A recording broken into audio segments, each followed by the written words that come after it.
it was dimming.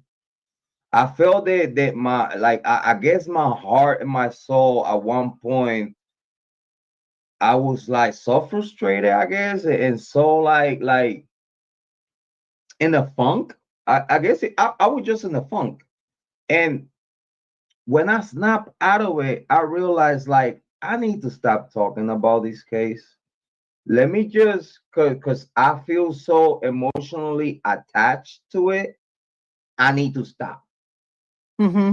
I need to stop. I need Well, to and just that's a big, that's put it in the that's hands kind of of, God. Put it on the that's hands kind of of like, God, and that's kind of like that's kind of like what I went, like your daughter doing what you did is kind of like what my dad did to me. And it's like, like yes, yes, it's very like, like what, when you realize what matters, it does, it puts into perspective of like what's going on in front of you. Like, I mean, that, like, we all say we all need to go outside and touch grass. We all say we need to go yes. outside and we need to live our lives and we need to get out, we need to do our thing. But, sometimes, like, I think that especially when we were all in the thick of it, we did lose sight of reality. Like when like I say with that truck, like I said, like you said, I could smell the gasoline. I could smell the brakes. I Yeah, could smell the brakes on that truck. That was a little bit too close for comfort. right. Like I think something's not quite right. Like I need to check myself, like I need before to I, take a my, break. I need to I take a time out. yeah, I need something, because it wasn't, something wasn't clicking. It was just my, like you, I like it and there's no, and I think the biggest thing is that you don't even, like, people say that they're in a bad place, or like you said, you were in a bad place. I don't even think you realize, like, me or you or whoever that is, that you're in the bad place that you're in. Like you, until you realize, until you kind of take a step back and you go, I don't think I'm in a good place. Like you think that's where I was at for a long time. I was just on autopilot, and I was just kind of like, Megs, you have to be aware yeah. for you to realize. You know what I mean? Well, And sometimes, and that's why, like, my doctor said, like, when my doctor said, when I looked right at him, he said, just make me numb. Just make me so I don't have any feelings, make me so that I can't argue, make me, like, make me so that I'm just a lump on a log that sits there, like, on a tranquilizer, and like, and that's not healthy though. well, that's what and then that's right when he looked at me and said, no, I won't do it. And I went, what? Why? Like, I just looked at him like, what the fuck? What are Like you I'm here I'm for? the I'm the client here. You know that, Yeah, right? I was like, you realize that I'm saying I want drugs. Like, I need drugs right now. Like, I need, and you're the only one. I didn't get it off the street. I'm coming to you, and you're still not helping me. Go fuck off. Like, I was mad. I mean, in my own Am head. I am I paying you for this? Yeah, like, what exactly? Like, wait, why? What are you doing here? Like, wait, how are you helping me right now?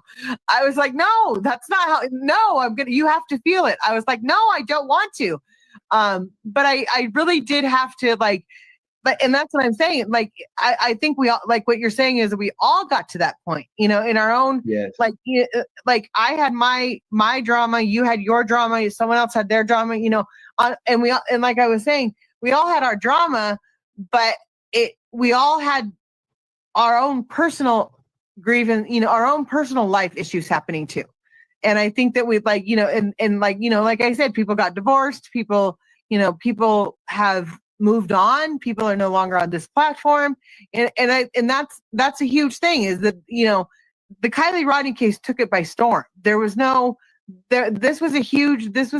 It was a huge, the names, the serene, where it was from, every bit of this seemed like a Lifetime special. You know what I mean? It just seemed like it was going to be a Lifetime movie and all that kind of stuff. And at the end, there was going to be either the person got arrested, or it was going to be an accident. Like, there was going to be an ending.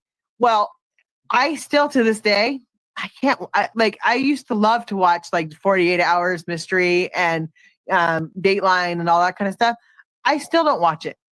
I still can't watch it. And it pisses me off. Like, when I said, if I ever got myself interested in a case again, I, like, the way it was, like, where it was, I wanted to do it again. I don't know if I could. because I look at people differently now.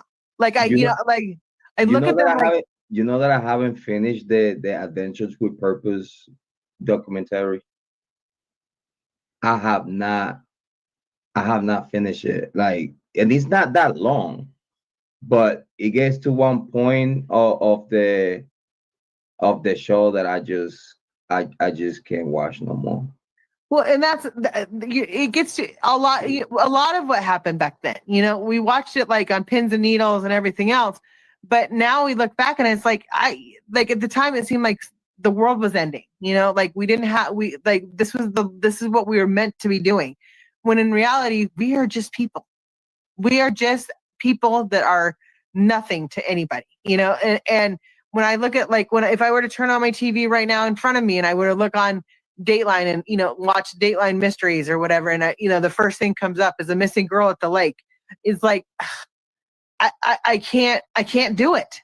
I physically can't listen to it because I sit there and I go, look at like the Idaho four families. Look at everybody that that have been that are all walks of life, and that don't some people are um made for TV, gorgeous, look gorgeous, and and have um all the right makeups to have this thing happen. But then there's other parts of you see other parts in that of those families that are not cookie cutter made for TV. You know what I mean? And it's like, their lifestyle's not what it should be. And it's Megs is Meg tied. is tied to the trauma you experienced from the bullying. Yeah. Like like and Sif and I have had many conversations, good and bad, where it's like, because he's been through a lot with me through this whole thing. And, he's seen me at my worst, like behind closed doors, and which a lot of people saw me. And that's the other thing, is that a lot of people saw me at my worst, but the outcome, the background of what I was going through in my head, I didn't even realize it. Like I didn't I didn't know, because I was in fight or flight. And so I didn't know if I should argue or if I should be happy. I just I didn't know. I didn't know. It's like what you said, those freshman years in YouTube true crime. It was like those freshman years. Like, even me, I did not know how powerful could it be, something that I say. You know what I mean? Yeah. And I realized that, and I was like, I don't like the feeling. Like, you know what I mean? Like, Well, I totally understand that people gonna be like, J-Rod, why you such a hypocrite when you cook me chill with no mercy and no doubt, but it's two different things. Megs and Michelle are two different things. Like, Michelle was crazy. she okay, I'll put it like this. Her daughter came to you to tell the whole world what her mother did to her. Right. So then Megs is not Michelle. Cause cause again, you have never heard Meg's daughter say nothing foul or bad about her mom. The only thing that you hear about Megs and her family is how much they love each other and they protect each other. So it's a whole different conversation from Michelle to Megs.